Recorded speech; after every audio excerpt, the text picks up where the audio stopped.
العلم هو النور الهادي والمفتاح لكل الخير من يريد الله به خيرا. بسم الله الرحمن الرحيم. الحمد لله رب العالمين والصلاة والسلام على رسوله الكريم وعلى آله وصحبه اجمعین. طلبہ عزیز، آج ہم فلسفے کے سبق میں علم طبعیات کی اصطلاحات کو پڑھیں گے، لیکن اس سے پہلے جان لیں کہ فلاسفہ کے یہاں حکمت نظریہ کی 3 قسموں میں سے اصل بحث کا موضوع الہیات ہیں. اس کی وجہ یہ ہے کہ الہیات در حقیقت مادیات کے لیے علت ہے، مگر چونکہ تعلیم و تعلم میں طبعیات کا سمجھنا بنسبت الہیات کے آسان ہے، کیونکہ طبعیات از قبیل محسوسات ہے. جن کو ہم محسوس کرتے ہیں ان چیزوں سے طبعیات میں بحث کی جاتی ہے، اور الہیات یہ غیر محسوسات ہیں، اور محسوسات کو غیر محسوسات کے لیے دلیل بنانا نسبتاً آسان ہوتا ہے. نیز طبعیات کے مباحث الہیات کے لیے مبادی اور مقدمات کی حیثیت رکھتے ہیں، اس لیے طبعیات کا پہلے ذکر کیا جاتا ہے. جیسے کہ حکمت طبعیہ کی تعریف پیچھے گزر چکی ہے. حکمت طبعیہ یہ علم طبعیات وہ علم ہے جو اشیاء کے خواص و فطری اثرات سے بحث کرتا ہے، جس کو فزیکل سائنس بھی کہا جاتا ہے. طبعیات 3 فنون پر مشتمل ہے. اس سے پہلے کہ آپ کتاب پر ایک نظر کریں، ایک دو بات سمجھ لیجئے کہ جسم یا تو فلکی ہوگا یا عنصری ہوگا، اور جن احوال سے طبعیات میں بحث کی جاتی ہے ان کی 3 قسمیں ہیں.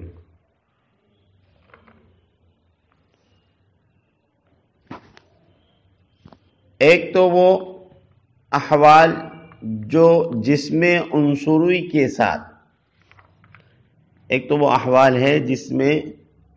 جو جسم عنصری کے ساتھ خاص ہیں، اور دوسرے احوال وہ ہیں جو جسم عنصری اور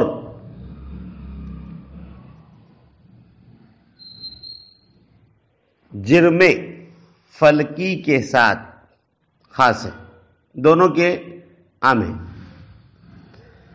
یعنی طبیعات، جن احوال سے طبیعات میں بحث کی جاتی ہے ان کی 3 قسمیں. نمبر 1، پھر سے آپ سمجھیے اس بات کو کہ جسم یا تو فلکی ہوگا یا عنصری ہوگا، اور جن احوال سے طبعیات میں بحث کی جاتی ہے ان کی 3 قسمیں ہیں.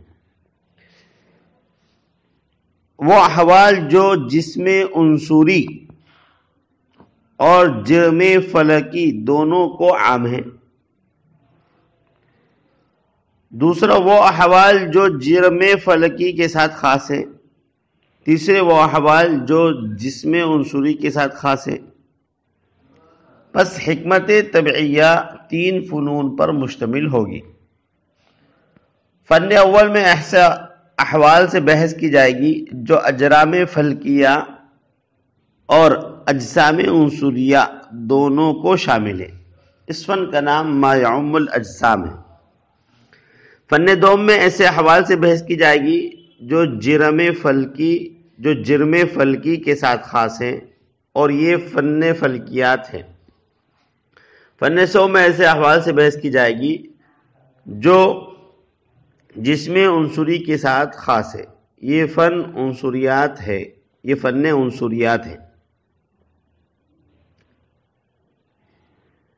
فن اول کو مقدم اس لیے کیا کہ عام باعتبار خاص کے خاص کے اعتبار سے عام یہ عارف عند العقل ہوتا ہے، عقل کو جلدی سمجھ میں آ جاتا ہے، اسبق الی الفہم ہوتا ہے، یعنی فہم سے زیادہ قریب ہوتا ہے، اور فن ثانی کی فن ثالث پر تقدیم اس لیے ہے کہ اجرام فلکیہ اجسام عنصریہ سے افضل ہے، اور فلاسفہ کے نزدیک اجرام فلکیہ کون و فساد سے بری ہے اور عنصریات میں مؤثر ہے، اور مؤثر کو مؤثر سے پہلے ہونا ہی چاہیے۔ بہرحال اب آپ کتاب پر ایک نظر کیجئے۔ طبیعیات 3 فنون پر مشتمل ہے۔ فن اول ما یعم الاجسام، جس میں ایسے احوال سے بحث کی جائے جو اجرام فلکیہ اور اجسام عنصریہ دونوں کو شامل ہوں۔ فن دوم فلکیات، جس میں ایسے احوال سے بحث کی جائے جو جرم فلکی کے ساتھ خاص ہے۔ فن سوم عنصریات، اس فن میں ایسے احوال سے بحث کی جاتی ہے جو جسم عنصری کے ساتھ خاص ہے۔ اب چونکہ فن اول ما یعم الاجسام اجرام فلکیہ اور اجسام عنصریہ دونوں کو شامل ہے، یعنی جسم سے بحث کی جاتی، اس لیے سب سے پہلے جسم کو سمجھنا ہے۔ جسم کسے کہتے ہیں؟ جسم کی تعریف، جسم وہ چیز ہے جس میں ابعاد ثلاثہ اس طرح فرض کر سکیں کہ ہر بعد سیدھے زاویے پر دوسرے بعد کو قطع کرنے والا ہو، یعنی جس کے اندر بعد، طول اور عرض ہو، عمق ہو، بعد ابعاد ثلاثہ جس کے اندر ہو، اس کو جسم بولتے ہیں۔ پھر جسم اگر جوہر یعنی قائم بذات ہو تو اس کو جسم طبعی کہتے ہیں، اور اگر وہ عرض ہو تو اس کو جسم تعلیمی کہتے ہیں۔ جسم طبعی وہ جوہر ہیں جو تینوں جہتوں میں تقسیم کو قبول کرے، یعنی اس میں حقیقتاً ابعاد ثلاثہ پائے جائیں۔ ہمیں جو اجسام اور جسم نظر آتے ہیں وہ سب اجسام طبعیہ ہیں۔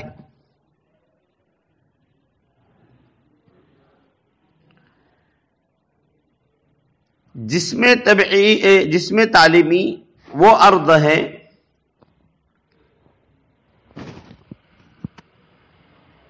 جو بذات خود تینوں جہتوں میں تقسیم کو قبول کرے۔ ہمیں جو اجسام نظر آتے ہیں وہ جسم طبعی اور جوہر ہیں، انہی کے ساتھ اجسام تعلیمی قائم ہیں، کیونکہ وہ عرض ہے اور جسم تعلیمی ابعاد ثلاثہ کا مجموعہ ہے، اور ابعاد ثلاثہ طول، عرض، عمق۔ اگر کوئی شخص طول، عرض اور عمق کا تصور کرے تو جو بات ذہن میں حاصل ہوگی وہی جسم تعلیمی ہے، مگر وہ قائم بالذہن نہیں بلکہ خارج میں جسم طبعی کے ساتھ قائم ہے، اور اس جسم کا نام جسم تعلیمی اس لیے رکھا گیا کہ علم تعلیمی یعنی علم ریاضی میں اس جسم سے بحث کی جاتی ہے۔ تو اب جسم کی تقسیم کو آپ کتاب پر ایک نظر کرتے ہوئے دیکھیں۔ جسم کی تقسیم اس لحاظ سے کہ جسم حرکت و سکون اور تغیر و استحالہ کو قبول کرتا ہے۔ استحالہ کسے کہتے ہیں؟ اس سے پہلے بات گزر چکی ہے۔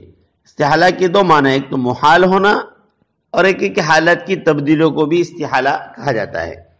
جسم کے 2 مصداق ہیں، جسم طبعی یہ جسم کا حقیقی مصداق ہے، جسم تعلیمی یہ جسم کے لیے مجازی مصداق ہیں۔